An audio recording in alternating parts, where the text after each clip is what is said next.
ng aming mga pagkikita. Patawad po lahat sa aming mga katulungan at sa aming mga pagkakasal.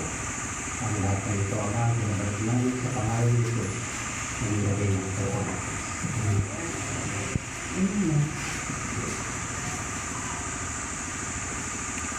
At this juncture, we will request our Battalion Executive Officer, Major Junicio B. Estrada Jr.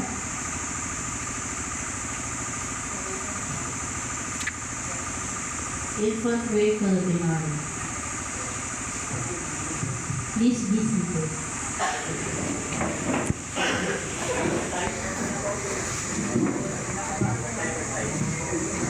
Magandang umaga sa ating lahat. But before I give my speech, batiin ko muna yung mga nandito sa harapan. Major Almario, Acting Sergeant Major, Ted Berdin, Lieutenant Ted Berdin, Lieutenant Big Similia, and of course the Rose among the Thorn, the ating export. Lieutenant Arian Escalilla. And sa ating lahat, again, magandang umaga.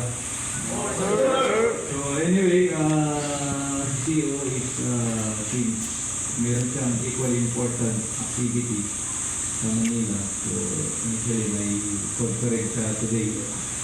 So as per his guidance is start lang natin yung program and we go on with the activity.